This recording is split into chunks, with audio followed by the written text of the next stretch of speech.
I pay my tithes. Good. Tithes, how much is it these days? See. Oh, yeah, but for a pastor, it would be 100,000, just tithes.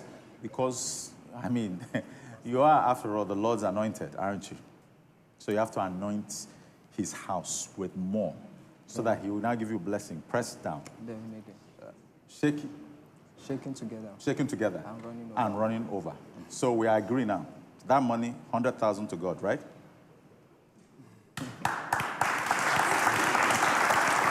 Hold on. Why are you clapping? Because he's going to give the tithes to his own ministry. Not so. So, you have like a church, a congregation, or what? What do you have? Is it a congregation, or you are like an evangelist? Parish pastor. Okay, parish pastor. Beautiful, beautiful. All right, I look forward to coming one day to see you preach. That then I'll be in your hot seat, right? Okay, all right. Congratulations over there. Thank you. All right. No. Don't sit down, pastor. Sit down. Wants to go and check.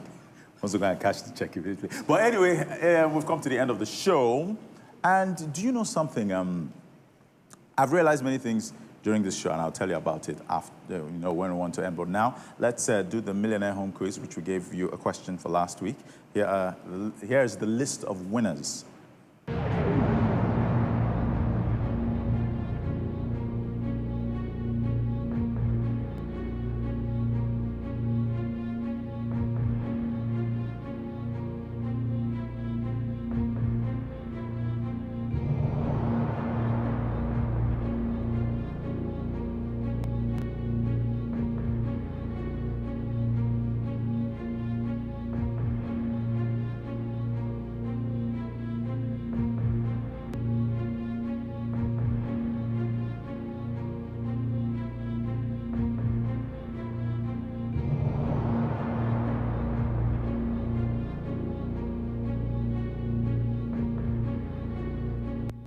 Okay, you can win 20,000 naira. You could also win 200,000 naira by participating on the Millionaire Home Quiz. You can play as many times as you want. You need an MTN line for this to go down.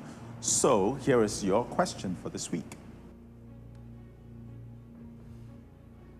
Which of these people would work in the court? Which of these people would work in the court? A, engineer. B, magistrate. C, doctor. D, pilot. Which of these people would work in the court? A, engineer. B, magistrate. C, doctor. D, pilot.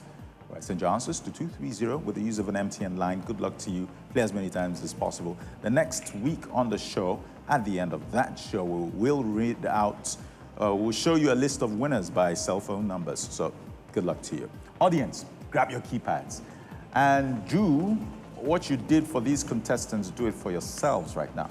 It was only unfortunate that only 20 people will get a chance of winning, but that 20 is a massive number when you calculate how much people would win. So 20,000 naira each of the 20 lucky winners, all right? So good luck to you. Here is your question. Arrange this idiom in the correct order.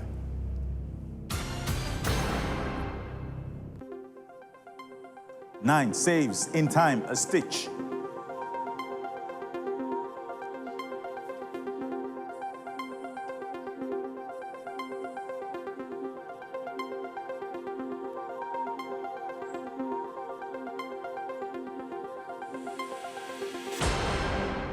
Okay, let's put it in the right order, that idiom. Okay, arrange this idiom in the correct order. So we go like a stitch in time saves 9, DCBA. All right, let's see the people that won it. Here are their numbers by seats. Seat number 2, 4, 11, 12, 14, 18, 22, 35, 52, 61. And it's followed by seat number 63, 65, 67, 71, 72, 84, 89, 90, 91, and seat number 93. Okay, so we've come unfortunately, to the end of this exciting episode of Who Wants to Be a Millionaire. Now, before we go, what have we learned today? Well, I learned that a plant without flower is known as fern. Then also, the jackal head god with small g, mind you, is known as Anubis, all right? And those are the things that you can learn. You can learn a lot of stuff on this show and also on your own, because you never know when you wander into the hot seat to play for 10 million naira. All the knowledge you have garnered so far in your lifetime will matter right here in the hot seat. And you could have the ability of converting it to winning power up to 10 million naira. So thank you enormously to MTN for this wonderful show. Thank you for sponsoring this show, MTN. All right, that'll do it for today. Next time on Who Wants to Be a Millionaire, I don't know what's going to happen. Too many variables, interesting variables, but the fixed resolve is 10 million naira must be won in this hot seat. And you can only do it if you have the knowledge, if you have the guts, and if you have the resilience to dial 132 with an MTN line always. Follow us on social media, on Twitter, Facebook, YouTube for past episodes, Snapchat, everything, Instagram. I'm telling you, we're all there, so just find out. And go to our website if you want to find out if you're eligible for the show and how to be part of this audience. And you could win 20,000 naira by sitting, watching, and getting entertained. And at the same time, you could win 20,000. My name is Frank Edo. On behalf of Ultima and our crew, good night and good luck. See you next time. Bye-bye.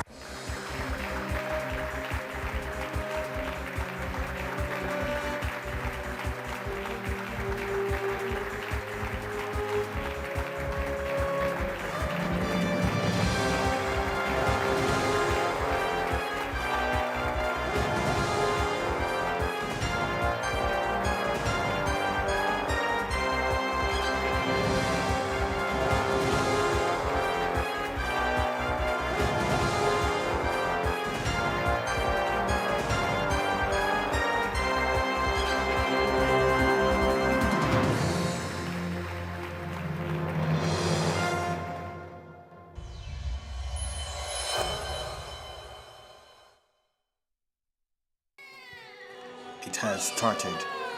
The baby is coming. The Nigeria Rebirth Project, the beginning of a super nation. Join Her Excellency Mrs. Aisha Muhammadu Buhari, wife of the President, Federal Republic of Nigeria, mother of the nation and grand patron Nigeria Rebirth Project, at the official unveiling and flag-off of the Nigeria Rebirth Project on Thursday, 17th March 2016 at the Presidential Banquet Hall, Aso Villa, Abuja by 5 p.m.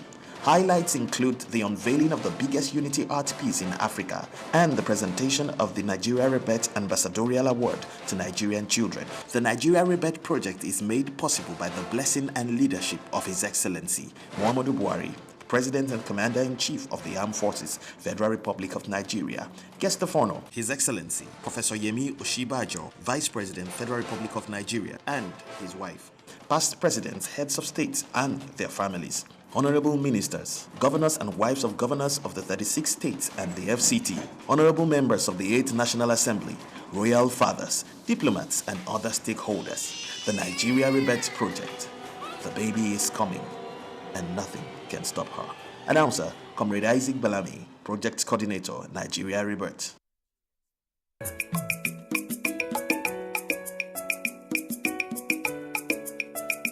Our programs are getting better and fresher. And it's because we are thinking about you.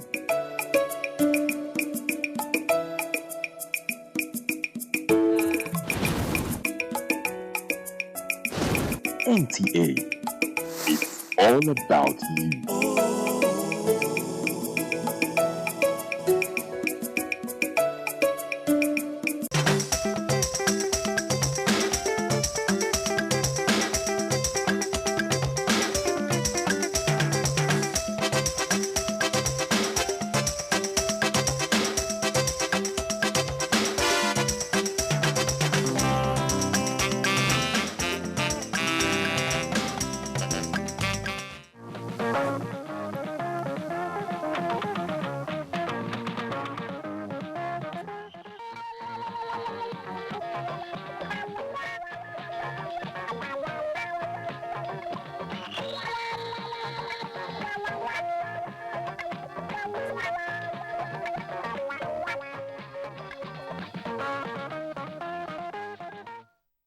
Hello, Nigeria. Welcome to Newsline. I am Becky Madujemo.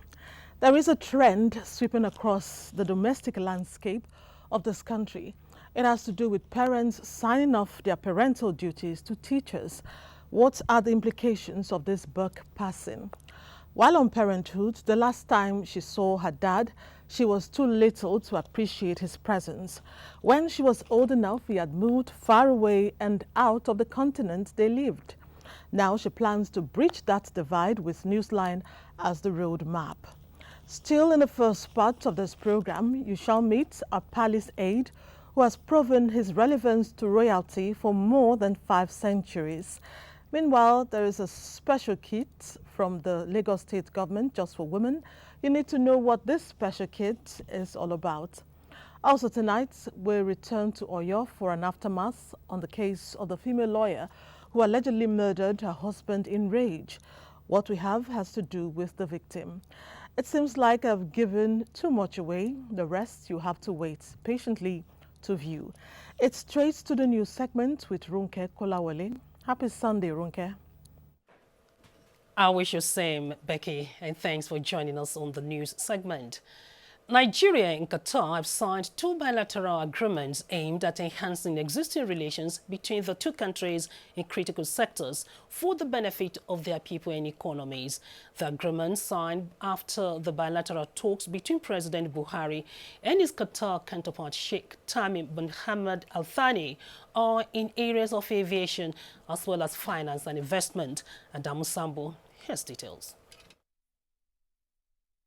Finance Minister Kemi Adeosun signed the agreement on the avoidance of double taxation and the prevention of fiscal evasion with respect to tax income on behalf of Nigeria, while her counterpart from Qatar, Ali Sharif El Emadi, dotted the lines on behalf of his country. The agreement, being negotiated since last year, is aimed at ensuring that Qatari companies in Nigeria and Nigerian companies in Qatar are not taxed in both countries. The signing of the symbolic agreement witnessed by President Muhammadu Buhari and the Emir of Qatar means that such companies cannot also fail to pay tax. What we expect it to do is to make the Qataris, who are investing quite heavily already in Nigeria, to bring in more investment, because the lack of the double avoidance treaty was a stumbling block for some of the investments they want to do. So we're very confident that this will bring much more investment, much more business between Qatar and Nigeria. The agreement in respect of the aviation sector has to do with bilateral air services.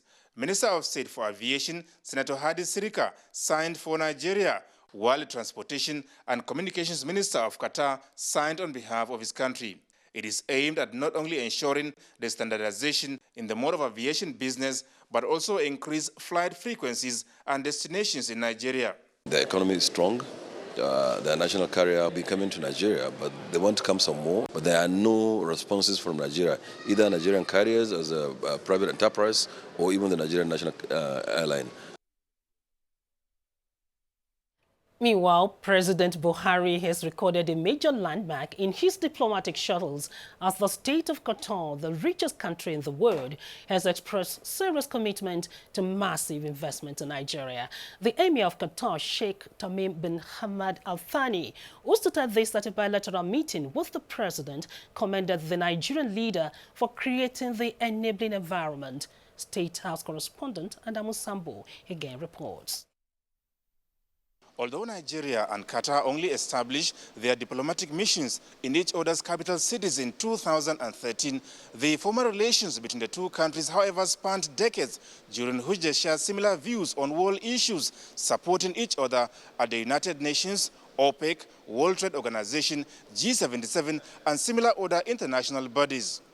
This visit by President Muhammadu Buhari to Doha is therefore aimed at further enhancing the friendly partnerships between the 2 countries for common socio-economic development. How are you, sir? Welcome to Doha.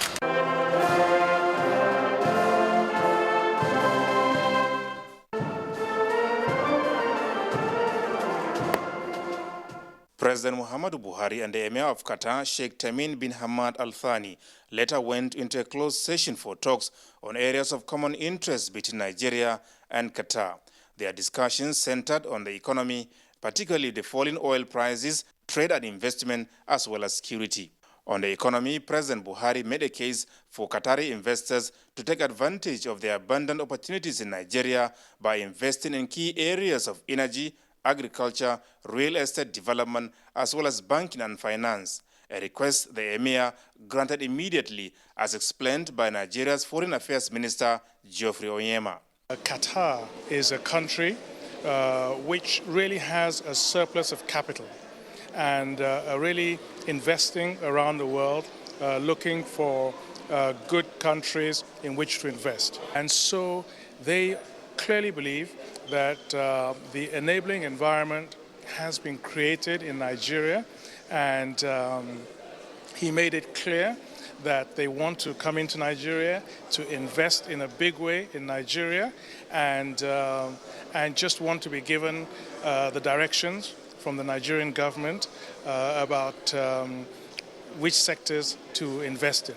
So this is a major triumph for Mr. President, because really a lot of countries around the world are falling over themselves, struggling to get the Qataris to invest in their countries. So this is really a tremendous vote of confidence in Mr. President and the policies that he is pursuing. The Emir of Qatar, as the minister said, was particularly delighted with the way and manner President Muhammadu Buhari is fighting corruption in Nigeria. And they are really of the opinion that if you can address this problem and have focused policies, that's how a country can really progress. And of course, they're in a position to say that, because this country is now actually considered the richest country in the world per capita. On the falling oil prices, President Buhari emphasized the need for OPEC member countries to cooperate and find a common ground to stabilize crude oil prices, describing the current situation where the prices dropped sharply by 70% as totally unacceptable. He told the Emir that as members of OPEC and Gas Exporting Countries Forum, the relations between Nigeria and Qatar in the areas of oil and gas, which they heavily rely on, need to be enhanced and coordinated for the benefit of their people. Assuring the state of Qatar of Nigeria's support in its effort to fight terrorism and injustice in the Gulf region, President Buhari informed the Emir that Boko Haram has been decimated by his government and the insurgents are no longer in a position to cause serious threat to Nigeria's development programs. The leaders of Nigeria and Qatar also promised to work together towards achieving a lasting solution to the Israeli-Palestinian conflict, restating their position for a two-state solution. From Doha, the state of Qatar, Adamu Sambo, NTA News. President Muhammadu Buhari has ordered an investigation into the clashes between herdsmen and indigents of communities in Benue State. The president, who expressed deep shock at the latest incident during the past week, which led to hundreds of deaths in 4 communities in Agatu, Benue State, ordered security agencies to get to the root of the problems. In a statement signed by the Senate Special Assistant to the President, Media and Publicity, Garba Shehu, the President, while condoling government of Benue State, particularly people of Agatu communities, advised Nigerians to live together as one in peace and unity. In another news, President Buhari has indicated federal government's determination towards enhancing the operational capacity of the Nigerian Television Authority, the NTA and FRCN, to continue discharging their responsibilities efficiently and effectively. Addressing members of the Nigerian community in Qatar, the president expressed the belief that NTA in particular has all it takes to perform but lack the required facilities which the government is prepared to respond to positively. I think it's a luxury we can hardly afford now. The federal government as an institution, we have the NTA with all its spread, equipment, and personnel, quite well-trained, experienced. We have the FRCN, they are government outfits, and we think at this time, if we invest more to improve on the machinery and make them high-tech outfits, I think for the time being, with the resources available to us, is adequate. So much good news coming from Qatar. We say kudos to our president. The federal government says it will partner all relevant stakeholders in the movie industry to contain piracy, streamline distribution as a deliberate move to re-energize the sector. Minister of Information and Culture, Lai Mohammed, stated this at his maiden meeting with members of the movie industry in Lagos. Anthony Forson reports.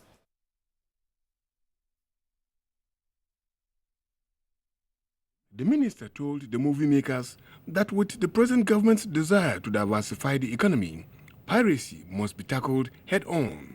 This government is determined to fight this scourge. And the good news is that the president himself, early in his administration, charged the security agencies to tackle piracy so that practitioners will be able to recoup their investments and that will contribute to the socio-economic development of the nation. We cannot properly diversify the economy if we don't make any effort to end piracy, or at worst reduce it to the barest minimum.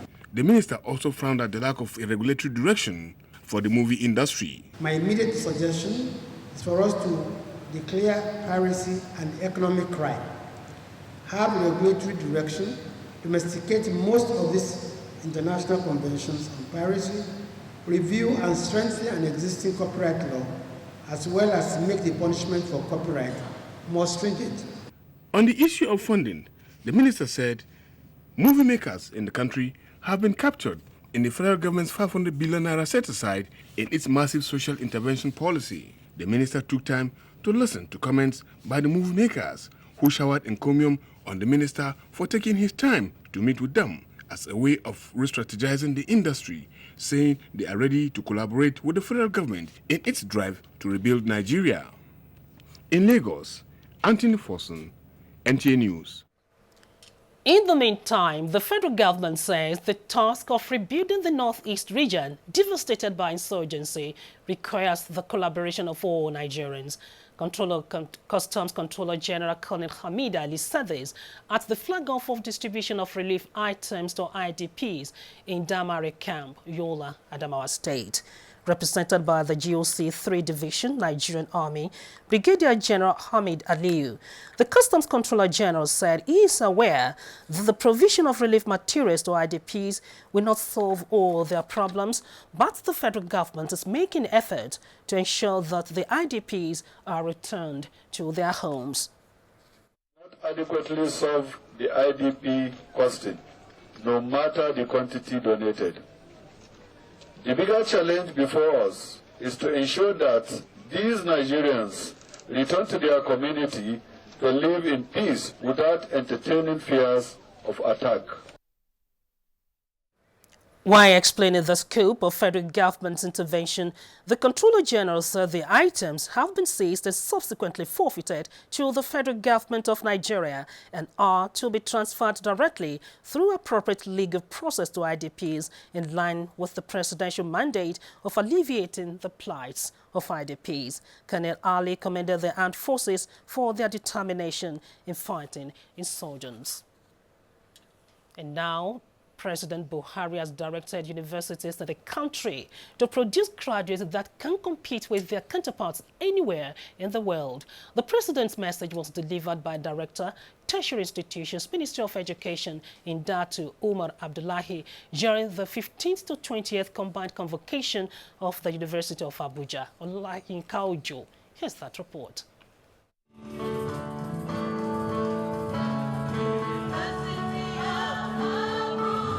That procession signaled the commencement of the combined convocation of the University of Abuja.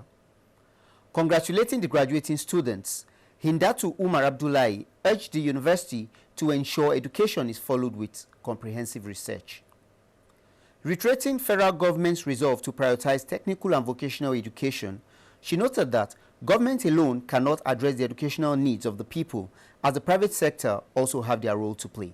4 eminent Nigerians were awarded honorary degrees for their contributions towards nation building. We must search, we must be challenged to be creative and build a viral economy. Emir of Zauzau Also, Chancellor, University of Abuja, Dr. Shehu Idris, commended the University of Abuja management for restored glory of the institution. I accept this deep sense of responsibility, the conferment of the honorary degree on me. I urge you to use your personal initiatives and seize the opportunities that still abound in the country to be self-employed. In Abuja, Olayinka Ojo, NTA News. And still on education, the Minister of State for Education, Professor Anthony Walker, says the challenge of transforming Nigeria's youth population into highly skilled and globally competitive citizens depends on the extent tertiary institutions such as polytechnics reposition themselves for the task. He was speaking at the 18th convocation of the Federal Polytechnic, Nekede Owerri, as reported by Norom Emecheta. Professor Anthony Anwuka stated that for Nigeria to achieve technological development, technical and vocational education and training centers must grow youths with functional skills and competencies to engage themselves and support the diverse sectors of the economy. Emphasis must be placed on entrepreneurship development centers in recognition of the vital role they play as educational signposts of the nation. Rector of the Polytechnic, Dr. Selen Joko, was optimistic that Federal Polytechnic Nekede would continue to produce skilled and knowledgeable graduates ready to drive the country's economy successfully. It is our expectation that the brilliant performance of our products, confirmed by impressive reports from employers of labor, will be sustained by this crop of graduates. High point of the ceremony was the award of diploma, fellowship and certificates to the 2012-2013 and 2013-2014 graduating students. The Education Minister, who had earlier on arrival in the institution inaugurated some projects, applauded the school management for prudent use of funds. In Owerri, Norom Emecheta, NTA News.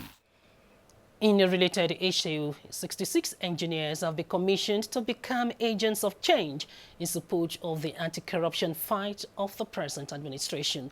Chairman, Nigerian Society of Engineers, Yakubu Garba, while inducting the engineers, charged them to be professionals in their dealings as they will be held responsible for any decision they take. Adebola Brookslyn Sunday has the details. After a successful tests, exams and other prerequisites, these engineers were certified and are charged to obey all code of ethics for engineering practice in Nigeria. So help me God. Which means we must be impartial, be honest, to safeguard lives and property. We are in the front burner of war against corruption.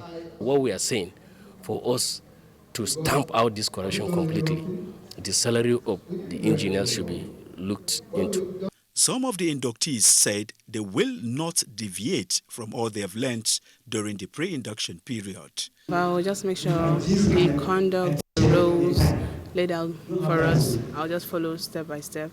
For we to achieve the goal of sustainability, all the ethics governing this profession should be applied. Observers say workers' salaries must be commensurate and reasonable, as it will go a long way in the successful fight against corruption. Adebola Brookslyn Sunday, NTA News. A book, Oil Cemetery, has been described as auspicious at this period of national development as it dwelt on issues concerning environmental challenges as well as positive outcome in non-violent conflict resolution. This was the submission of some speakers at the public presentation of the book in Abuja. Ifeanyi Izumba reports. The 243-page book is divided into 25 chapters. Although a work of fiction, it tells the story of the poor who have said no to oppression as they seek a solution to end the suffering and deaths brought by oil excavation. According to the book reviewer, the book shows how the manipulative elite enjoys its obscene wealth at the expense of the larger majority who live in poverty and suffer from environmental degradation of their land. The author stressed that she derives her inspiration from those who live below acceptable level of human decency. One must invariably carry the message across. The reconstruction of this series of events raises consciousness of the reality of our times. May Ifeoma Nwoye is a professor of business administration. She served as National Vice President of the Association of Authors from 2001 to 2005. She is the winner of 2014 Association of Nigerian Authors Chevron Prize for Environmental Issues. In Abuja, Ifeanyi Isumba, NTA News. Thank you, Ifeanyi. And now to the pulpit, where Christians have been urged to intervene through prayers for the dwindling national economy. This was the view of speakers at the weekly interdenominational service at the National Christian Center, Abuja. Correspondent Basi Ita Ekman was there. Which brought together Christians from various churches within Abuja and its environs is aimed at uniting Christians to pray in unity for peace and the growth of the nation. The coming together of different people with different gifts, then it means the nation will experience both economic growth, physical growth. Speakers at the meeting noted that it is duty-bound on every citizen to pray for the nation, especially as the country is passing through hard times. Also, the place of the church to prophetically speak to our nation, to give direction on what God will want us to do to get this economy in the right shape. The meeting features special prayers for the federal government and special attention to the plight of the IDPs at their various camps across the country. In Abuja, Basi Taikpan, NTA News. Also, Christians have been advised not to be rebellious and return to God in repentance to experience God's forgiveness and progress. This was the thrust of the sermon at the Evangelical Church Winning All, Wuse 2 in Abuja. Kenneth Nanim attended the sermon. With reference to the book of Ezekiel chapter 2 verse 1 through 10, Reverend Williams Nyashi admonished Christians on the rebellious and sinful nature of man and challenged them to always preach the word of God with focus on repentance, no matter the challenges, as Prophet Ezekiel was called to do. Reverend Nyashi also encouraged Christians to always stand firm and condemn what is evil in the society and at all times stand for the truth in total obedience to the word of God. God is holy and he deserves from his own people life of holiness. If we do that, that is how we can transform this nation. Every Christian, show yourself as a child of God by living a holy life, by doing what is right. We pray that the word of God will seep through and true in the hearts of people. The church, however, prayed for the unity, peace and progress of the country. From the Ekwa Church, Wuse 2 Abuja, Kenneth Nanim, NTA News. And talking sports, junior boxers take central stage at the 71st Boxing Hall of Fame in Lagos as the Nigeria Football Federation releases 30-man under-23 list. Details of this and more on Sports Update with Adiola Omakivie.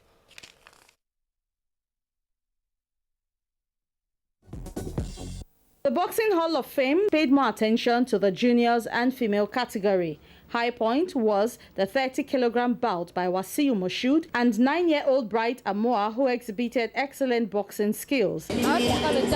Zainab Awise in blue of No Shaking Boxing Club was adjudged the best boxer. New interim handler of the Super Eagles and head coach, National Under-23 team Samson Siasia, has invited 30 players to camp in preparation for the football event of Rio Olympic Games. The invited players are to resume camping in Abuja Monday, February 29. Coach Siasia says his intention is to build the foundation of a team on home-based players and appeal to clubs to release players to camp. In the first match of Week 3 of the Nigerian Professional Football League, visiting MFM Football Club recorded their first bashing of 3-0 in the hands of Shooting Stars Sports Club of Ibadan. Kano Pillars, Plateau United and Enugu Rangers beat their visitors 2-1, while Ikorodu United put a goal past visiting Lobby Stars. Match plan went well.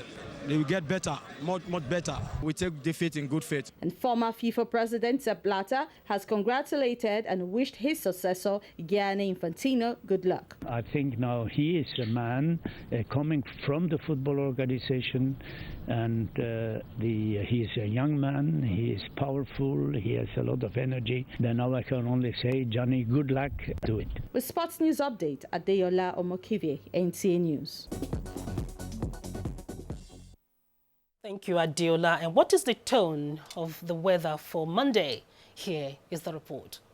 Joining us on today's weather segment, we've observed consistent accumulations of moisture over the south as a result of the southwesterly wind flows into the country, keeping the coast and the inland cities in cloudy conditions. And areas around Lokoja and Makurdi will be partly cloudy, and the north is expected to still remain sunny and hazy during the morning hours. And as the day progresses into the afternoon and evening hours, the weather conditions over the north is still expected to remain the same, while the cloudiness over the south is expected to give rise to localized showers around the eastern flank of the south, and prospects of localized thunderstorms are not unlikely over the western part of the south. And for temperatures across the cities in Nigeria, let's take a look. From the Nigerian Meteorological Agency, bye for now. That's it from our news desk. Becky will be back with the juicy stories after this time out. Do stay with us.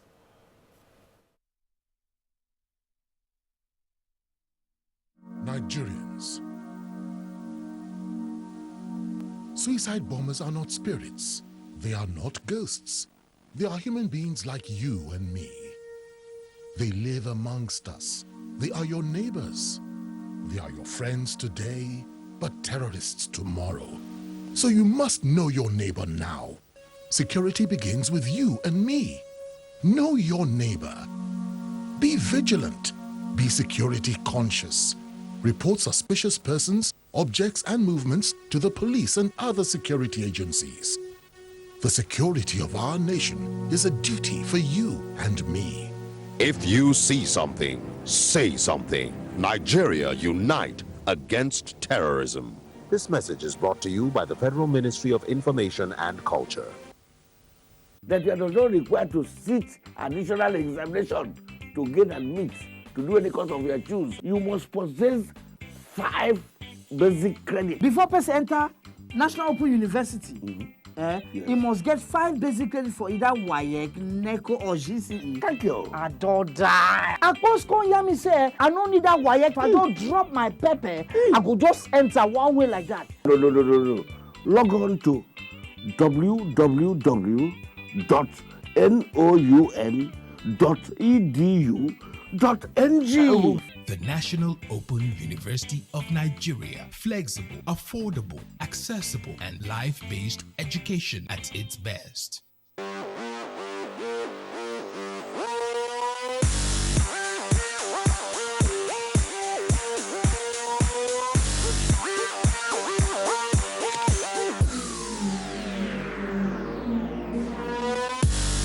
Chivita Active Fruit Juice. Unique quality blend of 6 citrus fruit juices. Want to dance? Chivita Active. Be active. Do more. Get more out of life. For the very first time in Nigeria, the goodness of vegetable and fruit juice. Introducing Chivita Active Vegetable Fruit Nectar. Available in carrot orange, beetroot grapes, and beetroot apple. Some of the most important things in life are things money cannot buy. Like family. No matter how far you go,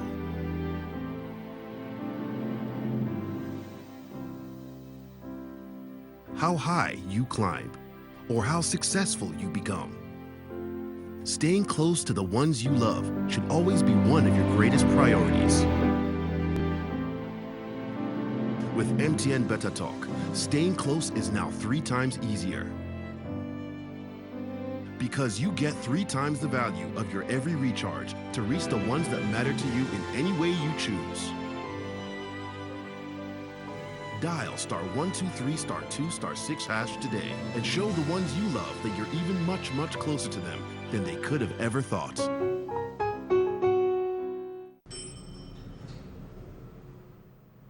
Auntie!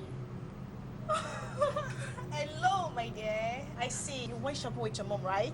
And what did you buy? Power oil. It has 0 cholesterol and 0 trans fats. and contains vitamin A and natural vitamin E. It's a healthy oil for a healthy family.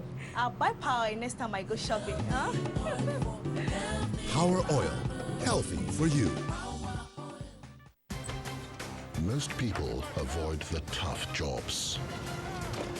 We're different. We're not here to complain that things are broken. We're here to fix them. You need someone that will take the tough decisions and stand by their word. To do that, you need the best of the best. Physically, mentally. So it doesn't matter if it's creating opportunities or supporting economies. We know it's a tough job. But hey, somebody's got to do it. We are Fidelity. We keep our word. Thanks for staying on the line. It is said that the home is the first port of call for the shaping of the general behavior of a child. True. These days, however, many parents in this country transfer their responsibilities to the school.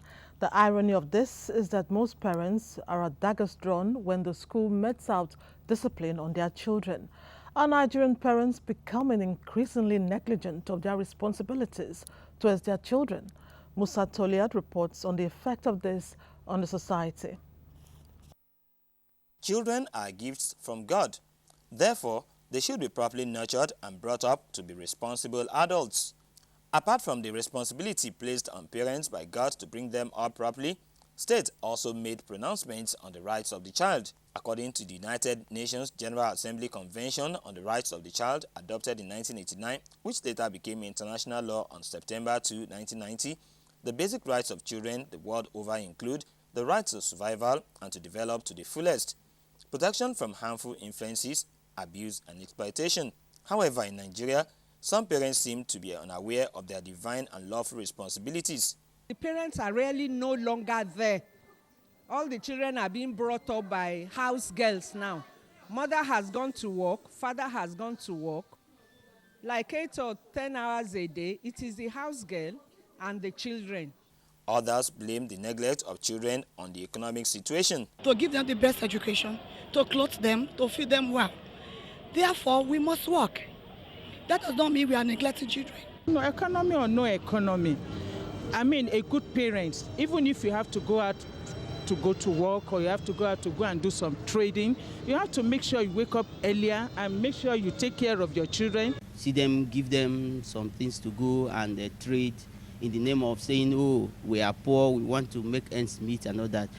Parents don't discipline their children and they don't want the teacher to discipline them.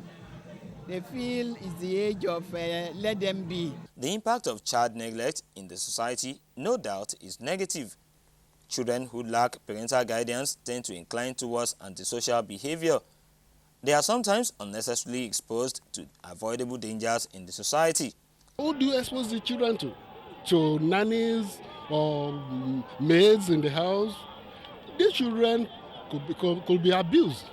Experts say that a child's performance in school is a major pointer to the situation at home. It is important that the parents too must be actively involved in activities of their children in the school. Perhaps this has a lot to do with the poor relationship between parents and teachers in schools. Some of the parents, they don't even know the class teacher of their words from the one to the last.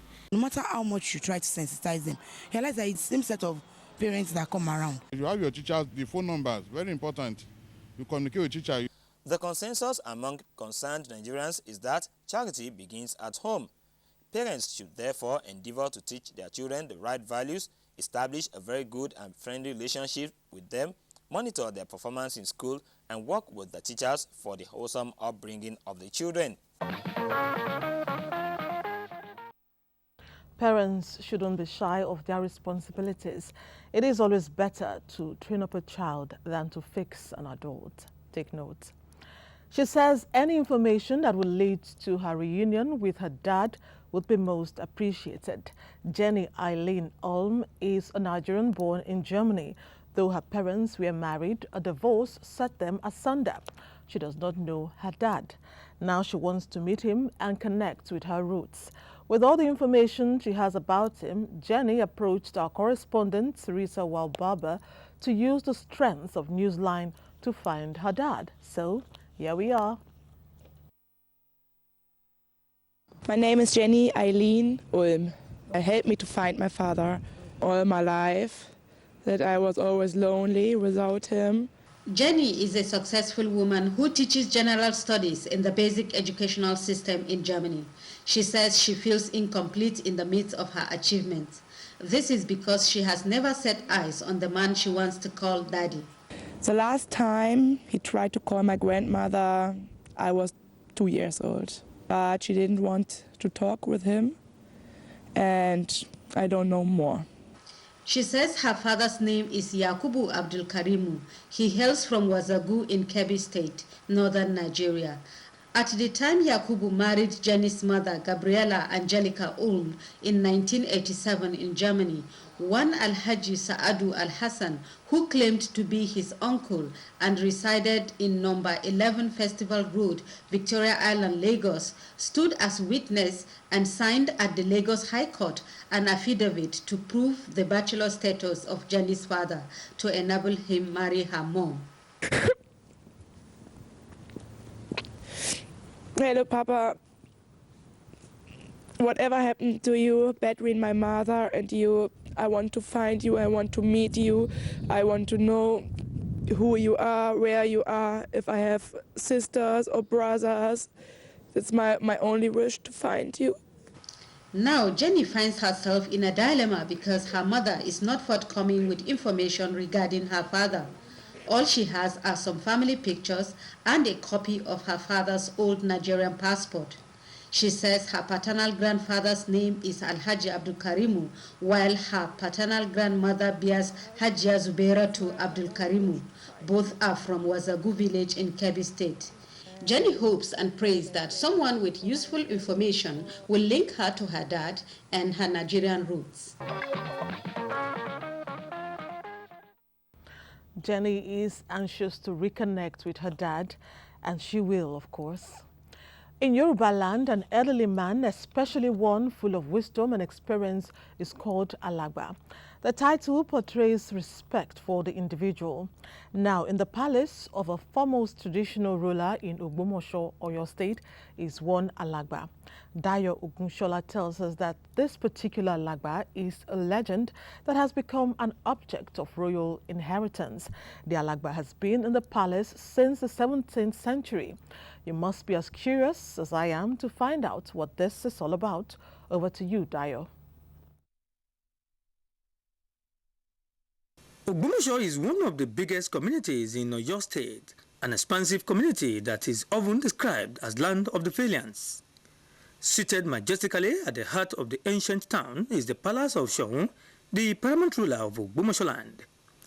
It is the same abode of Alagba, an unassuming and gentle male tortoise said to have been brought into the palace since 17th century. History has it that Alagba was brought to the palace by the third Shoun of Ogbomoso, Oba Ikumu Ide Ajao, who reigned in the early part of the 17th century. It was gathered that Alagba, as fondly called, had spent over 3 centuries at the palace, and the title was given to it in deference to its age. Unlike in some communities that could have attached certain spiritual values to such mysterious being, Alagba has no such inclination in Ogbomoso, at least to the best of their knowledge. There is no special importance attached to it than being a tourist attraction. In the olden days, we cannot say, because we are not one of the damn people. Custodians of Alagba told the NTA News that Alagba weighs between 75 and 100 kilograms and feeds on virtually anything edible for human being. It drinks water once in 2 weeks. It's when he feels thirsty. He moved from the station here, from the spot here down there. And as soon as he gets there, we know that he feels thirsty. See, the daughter is still drinking water for about 5 minutes. It will take at least a bucket of water and half a bucket of the bigger one. What does this mysterious animal mean to an average Ogbomoso man? This Alagba create a room for a tourist center to Ogbomoso in particular. The structure and historical records of Alagba made it an object to behold by tourists. It's supposed to be given a special place, pride of place. So, when next you visit Ogbomoso, endeavor to visit Shawun's Palace and catch a glimpse of an elderly tortoise called Alagba.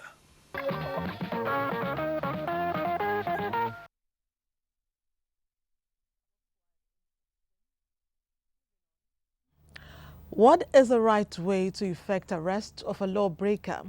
We ask this question because of the numerous complaints by members of the public in Lagos on what they describe as the violent way the police effect the arrest of commercial motorcyclists who break traffic rules. Musa Toliat, who made it his business to find out what the hue and cry is all about, went to investigate. Let's see his findings together. There are 9,100 roads in Lagos State. Out of these, 475 were declared out of bounds to commercial motorcycle riders, popularly called Okada riders. The ban is part of the Lagos State Traffic Law 2012, aimed at preventing recklessness, especially on express roads by Okada riders. However, some stubborn, die-hard Okada riders still ply the routes they are forbidden by law to operate on. By so doing, they open themselves for arrest by law enforcement agents. The mode of arrest is what has caught the attention of the public, who say it is uncalled for.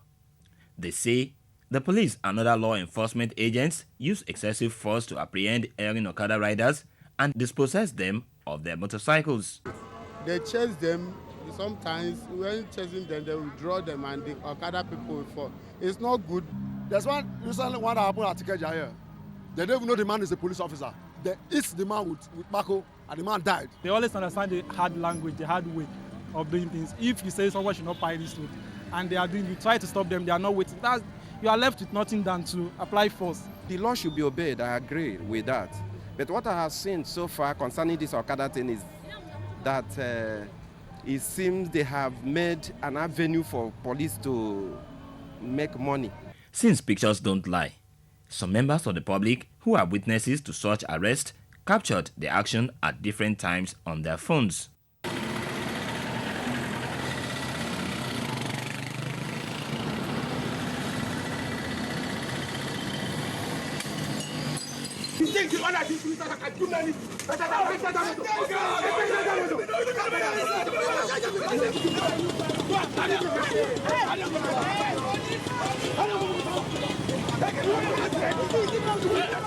What Lagosians are asking is whether there is no other mode of arrest than the use of excessive force, even when the offender is wrong. You don't just because you want to arrest somebody, then the next thing you kill him. He's disobeying the law, you kill him, then you are not making him to obey the law by killing him. He yourself has become an offender of the law. This respondent says he is a victim of this form of violence by the police, all in the name of arrest. I want to drop at Abulegba. Suddenly a policeman just came and he was dragging with the bike man. To the extent, this policeman pushed me and the bike man under the truck. The law must have something to say about this. So, I proceeded to the Lagos State House of Assembly to find out what has been done to check the use of excessive force by the police to arrest an offender. Some of them are power drunk, some have mental issues, and even the IGP should be commended for owning up and for agreeing that there are some of them that are bad. So he's trying to modify. So in the essence of this, when we are doing all this as a body, I want the individual policemen to know that they have their own family names to uphold, and they should do it right according to the tenets of the law. The House stand against it. Even where they are on maybe illegal routes, when I mean illegal routes, maybe routes that are banned from, you can apprehend them in a civil way. For the reaction of those in the eye of the storm, I solicited a meeting with the public relations officer of the State Police Command, Dolapo Badmus. It's a law that is on ground, and then we have to work on the law. But what we are saying in essence is that even at the point of enforcing law, we tell all our men, the policemen, that they should apply caution. And the commissioner of police has been sending signals to remind them to that effect. And we have to be professional in our ways of doing things. You don't need to throw stick at someone to arrest someone. You don't need to push down someone to arrest someone. Here is the view of some Lagos residents on the way forward. People should know their rights. Secondly, where they say you should not apply, don't apply it, because it's very dangerous to you. If they eat you, die, you cannot go and make a report. You just monitor them like something like spy police. We have to look for another way to arrest them and then bring them to order or bring them to book.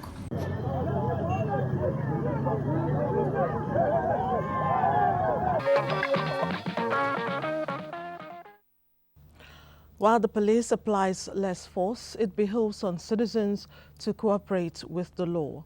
It takes two to tango, doesn't it? Most Nigerians know the emergency code of America and Britain of head. They know that in distress situations, the number to call is 911 for America and 999 for Britain. How many know the distress code of Nigeria or the state they live in? Does such a thing exist in Nigeria? Is it popular? Why or why not? Is it a necessity to have? Jane Ojukwu, who is deeply concerned about the situation, went in search of answers.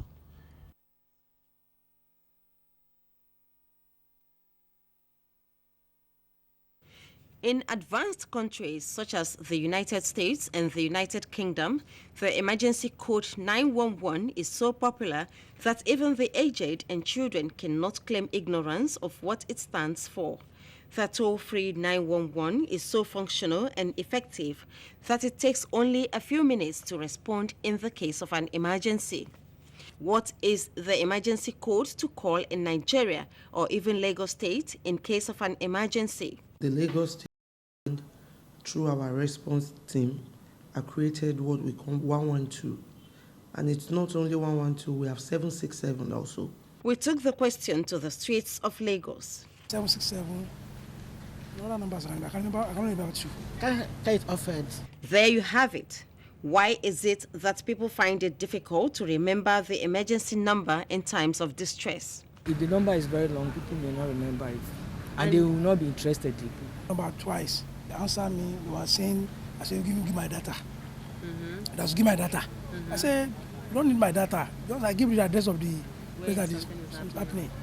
So more than 1 hour, nobody had no response. Is it possible for Nigeria to have a single 3-digit toll-free code that everyone can remember should the need arise? There is no big deal having 3-digit numbers. 101, 122. I don't think it's impossible to do it if we really want to do it. How equipped is the police to handle emergency situations in terms of logistics and synergy with other relevant security agencies through the use of the toll-free code already in use in Lagos State? The 112 is a central system for the police. And in that 112, we control a lot of, we connect, let me say, a lot of security agencies that can help during emergency, like if there is fire incident, we have contacts of the fire department. If you go around Lagos now, you will see the RRS vehicles at each and every point. They were strategically placed now for response to distress. We do what we call helicopter patrols right now. At the same time, our waterways, we have enough of vessels on waterways that is ready to combat any insurgents. Are there challenges to prompt and swift response to distress calls? When there is accident, for example, and people start snapping pictures, they start taking pictures, and then the next thing they do with those pictures is to send them to social media, forgetting that the first set of people you're supposed to call is the police. At times people will call in and then they will give information and then we mobilize to the scene. And then on getting there, you will discover that nothing of such has happened. Now you know, 112 and 767 are the numbers to call in emergency in Lagos State. The Nigerian Communication Commission, however, says it is putting modalities in place to roll out the code 112 across Nigeria in order to provide a uniform emergency code that will serve the nation. Even if you don't have credit on your phone, you can get through to it. All right? even if you are in an area where ordinarily you are out of coverage on your own network that you are on, all right? Then of course you can also have access to it, all right? So, and it has been designed in such a way that it's very easy for people to call, and it's toll-free. Go ahead and try those numbers when in distress. No crank calls, if you please. My lineup indicates a break at this point. Let's take it and come back refreshed with more stories that will make you smile. Trust me. Stay on the line. Moms know how to prepare their kids for greatness by giving them Milo with breakfast every morning.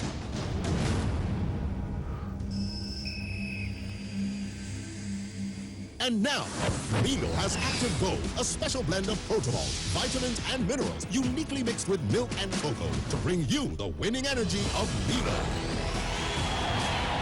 Milo, the energy food drink of future champions. Nestle, good food, good life. The Board and Management of Erisco Foods Limited wish to thank Her Excellency Haja Aisha Buhari for her presence at the commissioning of Erisco new technology for processing from Nigerian fresh tomato to tomato paste, first of its kind in Africa. Buy your own products. Buy made in Nigeria. Support President Muhammadu Buhari to make Nigeria great. Announcer Chief Eric Umiofia Ikukwoma Amici, CEO Erisco Foods Limited. With over 20 million naira worth of cash and other prizes to be won, the search for the next inventor begins on the 2016 edition of the Cowbellpedia Secondary School's Mathematics TV Quiz Show. Qualifying written examination will be held in various states across the nation on Saturday, March 19th, 2016. For details on how to register, log on to www.cowbellpedia.ng. For more details, see posters at all NECO and State's Ministry of Education and Promasidor offices nearest to you.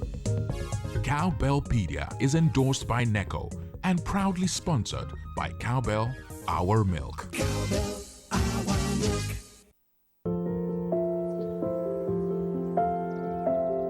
As the sun rises over the hills of Abuja, so too dawns a new way of life and exquisite standard of living. Enjoy your own originally designed and quality-built home in the serene and secure environment of Sunrise Hills. Experience this uplifting lifestyle with breathtaking views of the city. Rise above. Sunrise Hills is unlike anything you've ever seen before. A new way of life is dawning in the heart of Nigeria. Goodness is getting better. Introducing new exciting packs from Hollandia Yogurt. Goodness just got better. Hollandia Yogurt. It's all good. From the House of Chi. Goodness is getting better. Introducing new exciting packs from Hollandia Yogurt. Goodness just got better. Hollandia Yogurt. It's all good. From the House of Chi.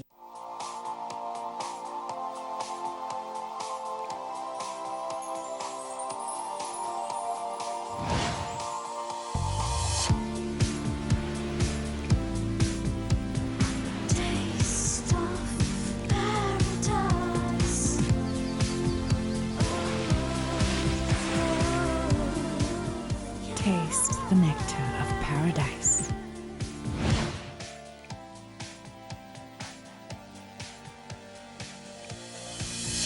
Chi exotic nectar in pineapple, coconut, multifruta, and other exotic flavors. The taste will take you there. Chi exotic nectar, escape to paradise. House of Chi. Glad to have you back. In obvious display of concern for the spiritual well-being of its members, Omega Power Ministries in Port Harcourt, River State, organized an all-expense-paid mass wedding. 140 couples who are members of the church and have been living together as man and wife without solemnizing their union before God were the beneficiaries. Ifoma Umensa reports that a grand reception was also held to honor the newlyweds.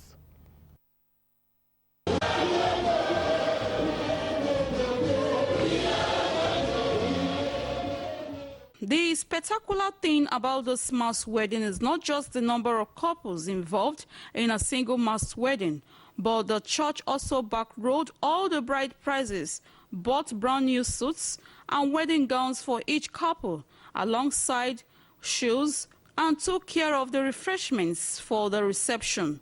Speaking at the wedding, the General Overseer of the Omega Power Ministry, Apostle Chibuzo Chinyere, said cohabiting without fulfilling the legal demand of the union is fornication and a hindrance to spiritual growth and fulfilled dreams. Many people have joined themselves together when God have not joined them. So we saw this a major problem. So solution, there are two solutions. Solution number one, for them to make heaven, they must separate. So solution number one was not visible. So went to solution to number two. How do we help these people? Finances. They have problems, that's why they're just living together. They've not married. So it's okay. We gave them money, go and pay your bride price. One of the couples, Mr. and Mrs. Samuel Arewa, 71 years and 63 years old respectively, have lived together for 43 years without fulfilling the demand, while another couple who have lived together for 20 years said the bride is the first in her family to wear a wedding gown. God has used our daddy in the Lord to break the yoke in my life. Are they happy well because opium they put smile for people's mouth? I've never witnessed such a big celebration in my life. I thank God for this great, wonderful celebration. After blessing and exchanging the rings and marriage vows, the couples were presented their marriage certificates before proceeding to the reception, which held at the church premises. Congrats to the couples. Happy married life to them. An industrialist of great repute, advocate for the manufacture of goods locally, passionate about the growth of the Nigerian economy. These are parts of the attributes that earned him the award of Son Manufacturer of the year 2015. Want to find out who this patriotic Nigerian is? Vera Chiumba will introduce him.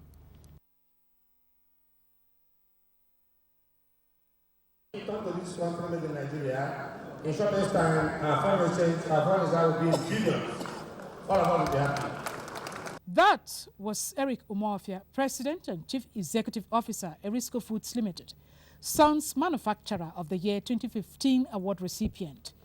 The award is an acknowledgement of his immense contributions to the growth of the Nigerian economy. An indigenous manufacturer and institute businessman with over 27 years of unblemished business experience, Umofia commended the federal government for coming up with right policies that made indigenous manufacturers to thrive. He also appealed to Nigerians to support the federal government's change mantra and patronize locally made goods. Our aim, final aim, is to turn this economy of food from mass import to mass export, provided the corruption is off. Now I discovered for tomato paste.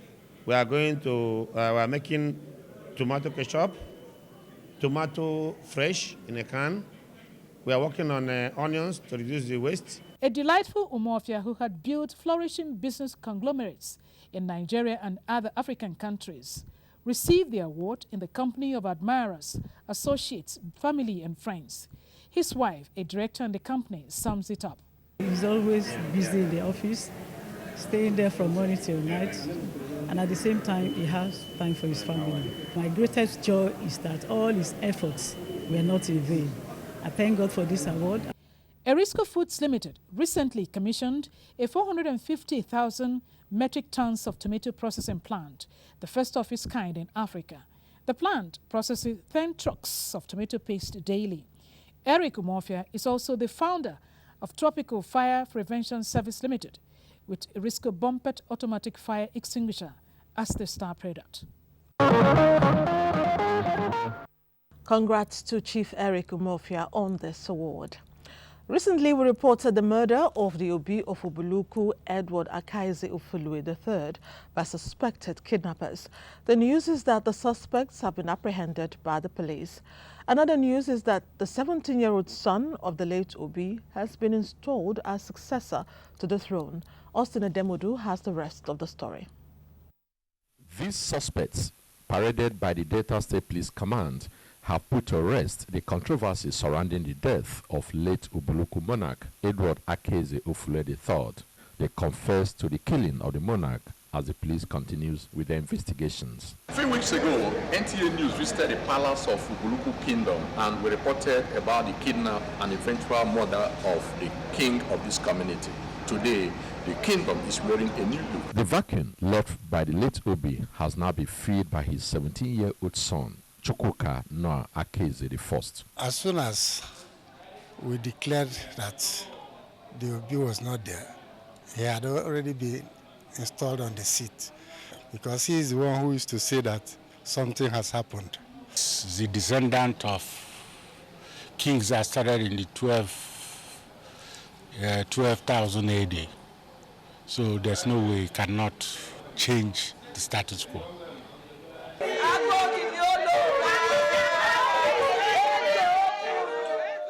For these maidens of Ubuluku Kingdom, times like these provide ample opportunity to demonstrate their relevance and pride in the kingdom.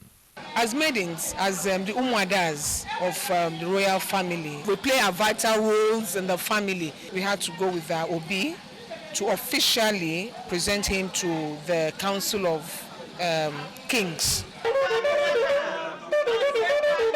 This traditional flutist, Kevin Owamez, explains the significance of the symbolic sound of a flute in the emergence of a new king.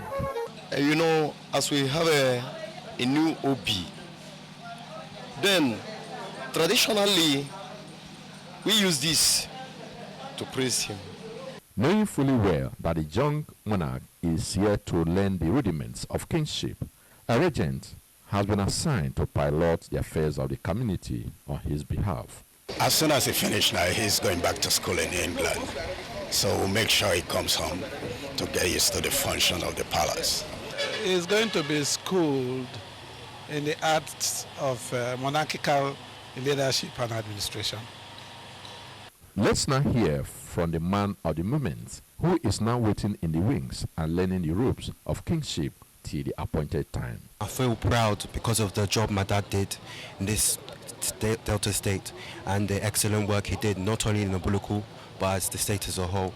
So I feel honored, and with God willing I will take up this role with pride, and he will help me and assist me in this tough job.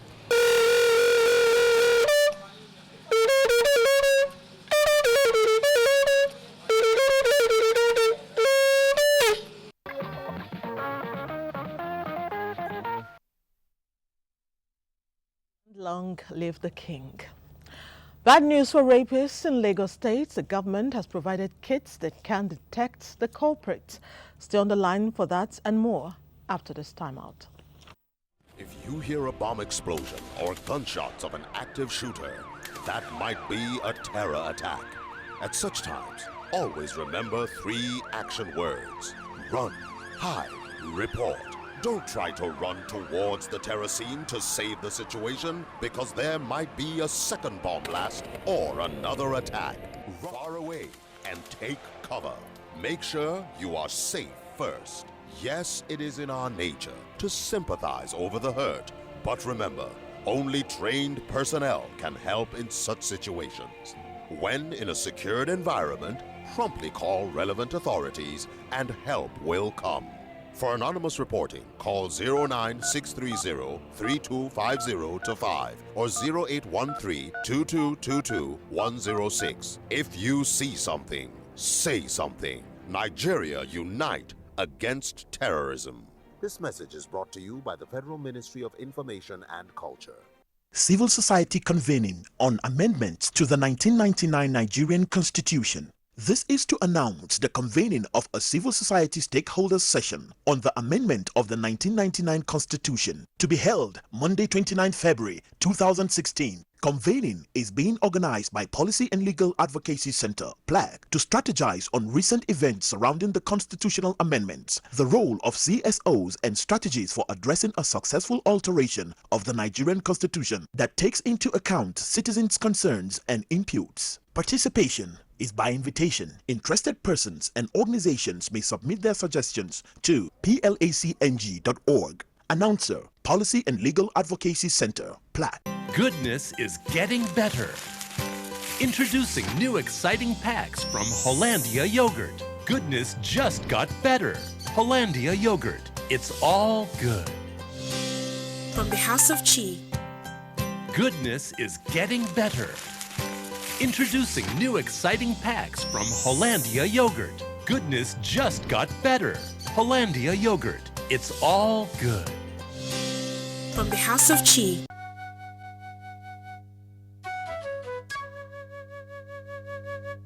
Our founding fathers worked to establish certain standards of governance. Some of their successors behaved like spoiled children, breaking everything and bringing disorder to the house. The leaders at that time, as well as those of us that followed them, were patriotic. They went into politics to serve, but not to be served. It is people doing things wrong and not being sanctioned that led to this escalation.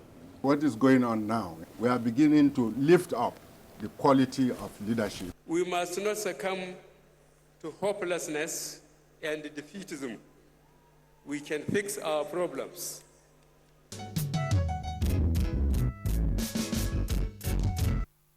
There is a reason Africa is called the new frontier. What was once potential is now an opportunity ready to be seized.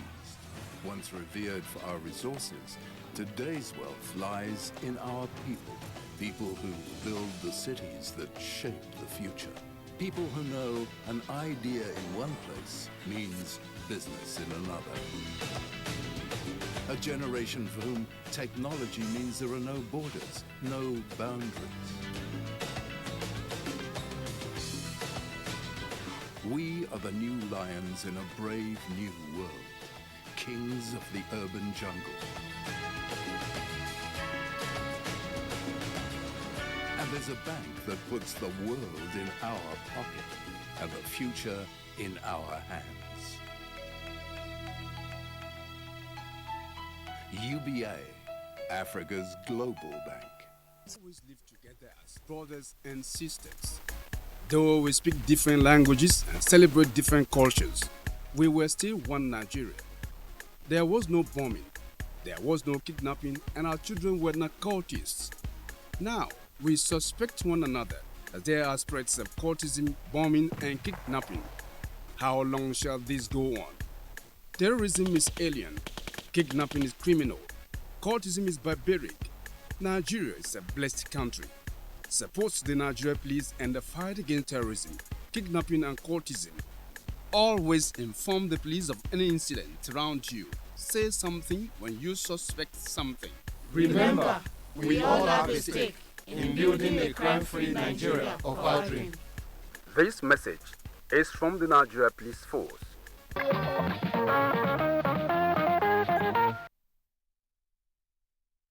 Thanks for being there. Cancer, as we all know, is said to be the result of lifestyle, generally speaking. What this translates to is that it is a disease for adults who may have indulged in the wrong lifestyle. So we hear things like lung cancer, liver cancer, prostate, breast, cervical cancers, and so on. These days, however, the term childhood cancers have been in the news, with doctors creating awareness on the disease and what mothers should know. What we ask tonight is, what lifestyle could a child have led to be inflicted by cancer? Any kind of cancer. What is childhood cancer? What are the causes and symptoms? Can it be prevented? Joy Ken Abakwoya reports. The term childhood cancer is commonly used to describe cancers that arise in children before the age of 15. World Health Organization statistics show that the disease is the fourth most common cause of deaths globally in children and adolescents, with 160,000 new cases recorded yearly. Although statistics puts childhood cancer incidence per 1 million children in Nigeria at 71.2%, experts say it is difficult to ascertain the number of children that die from cancer in Nigeria. Most childhood cancers, they explain, are hidden behind newborn deaths and other causes such as pneumonia, diarrhea, and malaria. 2007, an 18-month period, And then we had about 157 admissions in Lut, and I don't think that statistics has changed much since then. The other thing we did was to ask parents how many of them were aware that kids have cancer before they came in. 9 out of them had no idea really. About 0.5% of them thought that cancer in children were seen in kids outside Nigeria, not in Nigeria. The most common childhood cancers are leukemia, which has to do with the bone marrow and blood, retinoblastoma, which is cancer of the eye, lymphoma, bone cancer, and brain and other central nervous system tumor. Experts say factors like radiation, environmental exposures, and viruses such as hepatitis B, human herpes, and HIV may also contribute to increased risk of some childhood cancers. Some of them are hereditary. Lifestyle that doesn't affect cancer in children as such is not as in old or older people where you see, once a lifestyle, can affect or can lead one to have cancer. The smoking, the obesity, and things like that. Because we've seen children as young as 6 weeks, and what lifestyle would a 6-week-old child have? Experts also say chances of survival and cure for children diagnosed early are high. The thing to do really is for the adult to look at his or her lifestyle. High tension wire, the radiations, to minimize these things in one so that it doesn't cause as much mutation as would go on to give an unborn child that predisposition. And then finding out or detecting that a child has cancers early will go a long way, because like in any other illness, early detection and prompt and appropriate treatment is key. With the right treatment and in the very, very early stages, there's very, very high chances of survival. We can get up to 80 to 90% of survival rates in children if they come in early enough. The awareness of childhood cancer in Nigeria is very low, while many parents keep diagnosis of the disease in their children a secret for fear of being stigmatized. Medical experts, however, say it is important for parents to keep a close watch over their children and report strange ailments so as to save their lives and reduce the burden of childhood cancer in Nigeria. The message is parents should be vigilant. Bodily changes of children must be reported at the nearest health center. People are scared of snakes, and that is because their venom is deadly. Sometimes within minutes of a snake bite, the victim dies. The antidote for snake venom is usually difficult to access in this country, and where found, it is expensive to purchase. There, however, appears to be good news in Gombe. Our correspondent there, Usman Aliyu, reports that there is a hospital in the town renowned for neutralizing the effect of snake venom in victims. Little Dakuharu is lucky to survive. Snake attacked him at home. The treatment is a big relief, but Daku will lose his thumb. That thumb is dying, and he will need disarticulation, which means we have to prepare for removal of that thumb because it has affected the thumb seriously. Most victims here are attacked by deadly snakes, carpet viper or cobra.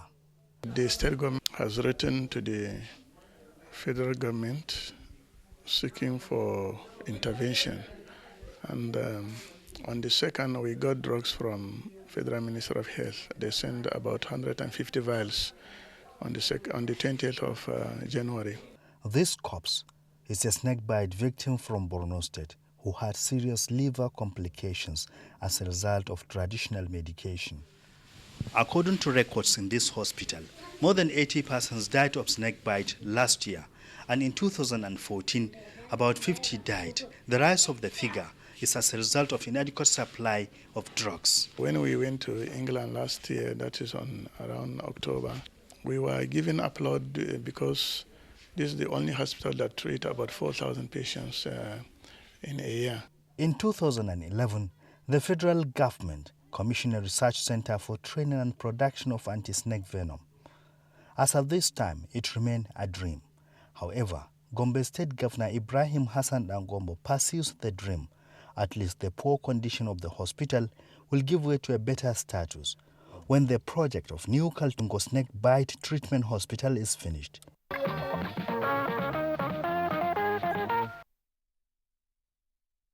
Thanks, Usman, for bringing that piece on antidote to snake venom. In case you didn't know, we will inform you now that Lagos State has a standing team that responds swiftly to incidents of rape and gender-based violence. The news now is that the state has gone further to equip the team with a kit for evidence gathering. This will fast-track the conviction of offenders. What this means is that perpetrators of rape now have no hiding place, especially as a DNA center has also been established in the state. Musa Toliat reports. He now asked me that, did you know that what you did can make me to send you to jail? I say yes. He started putting his hand on me, touching me. Akinwumi Idowu was a victim of rape. She was raped by a policeman at a divisional police station in Ikoyi, Lagos 2 years ago. There was, however, no evidence to prosecute her assailant. Like Idowu, countless cases of rape are recorded on a daily basis, but the difficulty encountered in gathering evidence to aid prosecution remains a challenge. As a result, the Lagos State government charged the State Ministry of Justice with the responsibility of training medical practitioners in its domestic and sexual violence response team to know what to look out for when a rape case is reported. We don't have to go outside the country or different places to ensure that samples that we get are tested. So the Ministry of Justice is driving in every way possible to ensure that perpetrators are brought to book. The responsibility of the domestic and sexual violence response team include clinical analysis, psychological, legal, and forensic support to victims and survivors of sexual assault. We need to be able to conduct forensic examination. We need to be able to treat the victims. We need to be able to administer PEP, which is post-exposure prophylaxis, to reduce chances of the victim contracting HIV, STD, or other STIs. To aid an evidence-based rape case, primary health care delivery facilities in the metropolis have been equipped with rape kits, otherwise known as sexual assault evidence collection kits. We've not just done rape kits, we've also established a standing order. The way the victim is treated is not the way you would treat a normal patient. So immediately the victim presents herself, victim of sexual and gender-based violence, the victim should be taken to a designated room. Then there are different steps that should be taken, gather evidence, preserve same, which will be tested and hopefully prosecute the suspect. The victims, they can only have confidence in the health workers. Health worker that will be able to operate free of bias, free of prejudice, and with good understanding. What is the content of the kit? Rotimi Omotola is the Director, Office of the Public Defender. This saline water will be used to clean the interior and other parts that are very, very sensitive. Then we have the swabs. The swabs are to take, for DNA purposes, to take samples, saliva, all kinds of fluid samples from every part of the body. The Lagos State Ministry of Justice seized the opportunity of the launch of the sexual assault evidence collection kits to sound it loud and clear to parents and guardians who meet violence on their children and wards in the name of discipline to desist. It is not cultural to beat your child to the point of death. It is not cultural or religious to beat your child to the point of you maim the child. The law is in place. You do it, irrespective of your culture or your religion. You commit a crime, then you go down for it. Lagos State government deserves commendation for going the extra mile to protect vulnerable groups in the society. Last week, the popular Singer Market in Kano went up in flames, destroying all the shops in the market, taking away the means of livelihood from many. Touched by this, Chief Eric Umeofia, Chief Executive Officer of Erisco Foods Limited, extended his milk of kindness to the victims. Abdullah Mustafa reports that Erisco Foods had made a donation running into millions of naira to the victims. Although investigation into the cause and extent of damage done by the fire disaster at Singa Market, Kano, is still ongoing, it has been estimated that more than 2 billion naira was lost by traders. The magnitude of the destruction caused has thrown many traders into a state of confusion, as most of them have lost everything in the inferno. This elicited appeals for urgent support to the victims so as to enable them return to normal business. After federal and Kano state governments pledged to assist the victims, Erisco Foods has taken the lead among corporate organizations in coming to their aid. This is not only by way of discharging companies' corporate social responsibility, but a recognition of Singa Market as a major distribution hub of its product Rick Jiko tomato paste. Chairman of the company, who said this, presented a check of 3 million naira to Kano State Deputy Governor Professor Hafiz Abubakar. This, he said, is in addition to another 2 million naira worth of food items also to be distributed to the fire victims. Today, I have the biggest mother factory in Africa, forest in the world. So we come to go to your Shaman State, and we're now in Sokoto, establishing tomato in action with the tractors. In fact, we're investing $50 million there now. The work is starting in the next 2.5 months. The Deputy Governor, who assures of judicious use of the donation, thanked Erisco Foods for the timely gesture. He noted that being the largest essential commodity market in Nigeria, manufacturers of such items should take a cue from Erisco Foods in assisting Kwanarsinga fire victims. It's an unfortunate incident, and we pray that God in His mercy will bring relief to the victims and will also forestall future occurrences.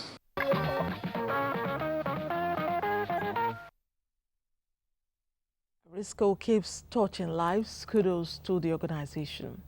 Stay on the line. One last segment after this commercial break and Newsline is done.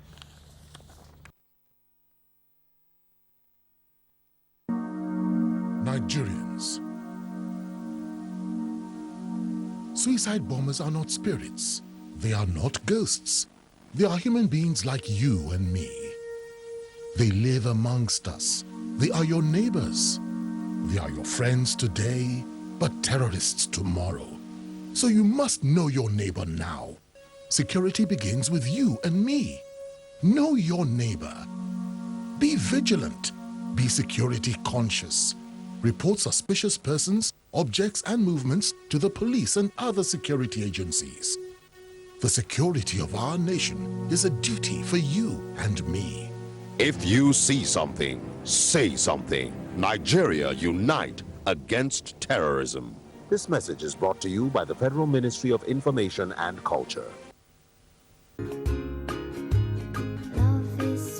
Can your milk do this?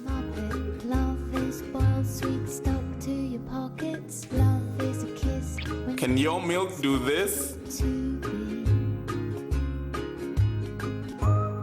Can your milk do this? Mine can. With Hollandia evaporated milk, your cereals, smoothies, and variation of beverages taste pleasantly different. Hollandia evaporated milk. Life tastes different. House of Chi. Did you know with Hollandia evaporated milk, you get a whole lot more? You get 25% more milk than 170 grams. Go for more. Go for Hollandia evaporated milk, 215 grams pack. Hollandia evaporated milk, 25% more, same price. House of Chi.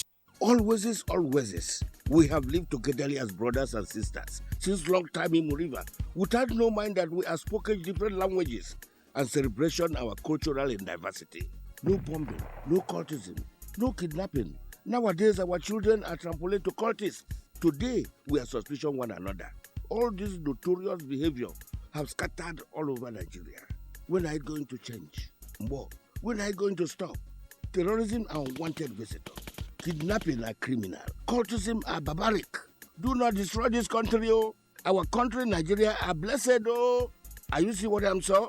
Support Nigerian police force in their civil war against terror, kidnapping, and cultism. Report any bad move around you. See and not talk. I kill old age. and to hear and observe behavior I kill small pikin. All of us have the duty of building Nigeria free of crime. That are our dream. This message is from the Nigeria Police Force. Welcome back. The grand unveiling of the latest product from the stable of Guinness Nigeria PLC has been launched in Lagos. Awal Yusuf Jibel reports that the event was as colorful as it was interesting. Let's see it.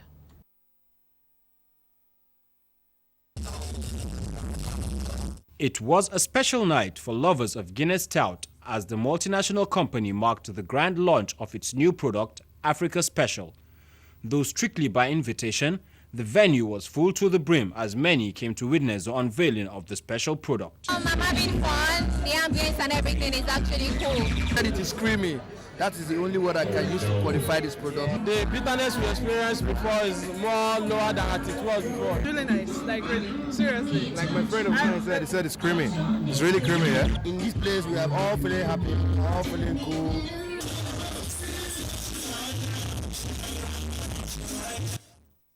Guinness Nigeria PLC says the Africa Special brand is a product made by Africans for Africans with pure African extract. This is a wonderful product from the Guinness stable.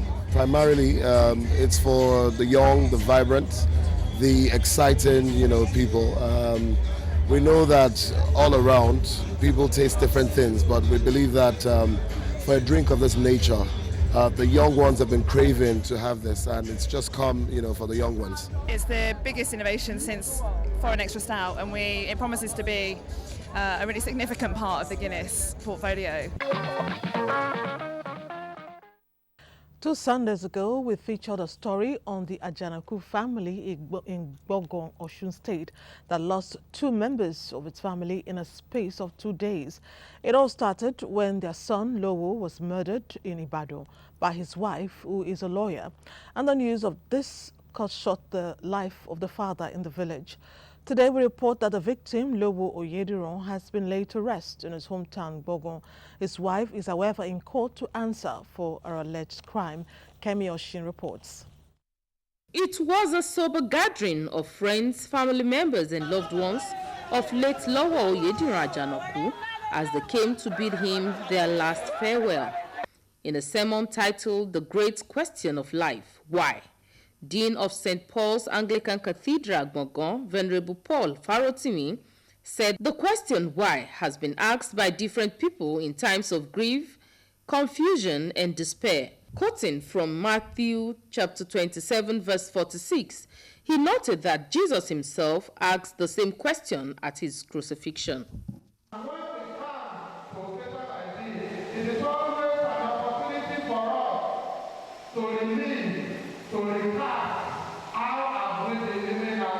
Venerable Farotimi therefore urged all present to be comforted with the fact that Lowo left the stage of life when the ovation was loudest, and that God, who has the answer to all questions, will comfort the family. It is shocking. We particularly are grieved, but we give all thanks to the Almighty God. The only thing we are yearning for, the only thing we are praying for is true justice. Great man, and if all Nigerians were like him, your country will have a great future. The remains of late Lowo Oyediran Ajanaku was later laid to rest amidst tears.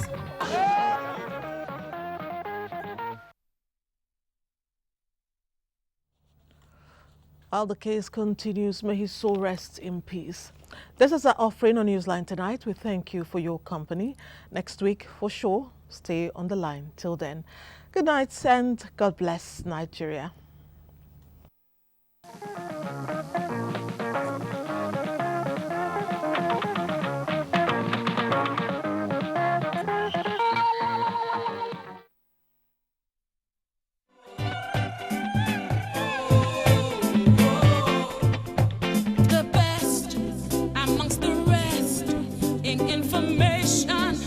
Entertainment, the first, breaking the news. We are Africa's largest network.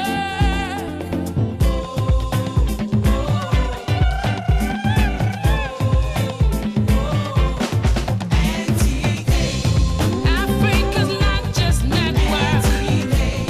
Second to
Hello there. Glad to have you join us on Weekend Deal, Africa's biggest deal. My name is Suleiman Baba Jiao Usman. And can I introduce you today? No, thank you, Suleiman. I can help myself. My name is Ruth Aguele. Thank you very much for choosing to be a part of the deal. Yes, it is Weekend Deal. Okay, Ruth, let me share a story with you, and of course to our viewer, including our viewer as well. And you know, growing up, I remember my father had a great influence on me, and in fact, I followed him almost everywhere he went, even to the farm. And then I could tell, even as a little kid, that a grown Suleiman would definitely be a great farmer. But today, I'm not farming, even though I still have the dream. Well, Suleiman, you're not alone in this. And you know, what is even worse is that there are a lot of young people out there who don't see the potential in agriculture. And that is one means of creating employment. Now, if the agricultural sector is properly managed and enhanced, of course, it will help to boost the country's gross domestic product. Definitely. And that is why today on the show, we want to take a look at youths and agriculture. And also, to be a good farmer, you need to stay healthy. And of course, you know, taking fresh agri-produce can definitely enhance that. And today, we are also going to be looking at how to maintain a healthy lifestyle. That and many more to come your way on the show today. Indeed. All right. Right now, let's head to the 15-minute studio to say hello to Elizabeth. It's always a lovely day for us here in the 15-minute studio, and I'm poised to give you just about the best. As I do it always, I have gone out and I've brought in a special personality. Just wait. When I return, you'll get to meet my guest for today. Talking about special personality, Elizabeth, we have one we were about to celebrate, talking about Ali Nuhu, one of the finest when it comes to Nollywood.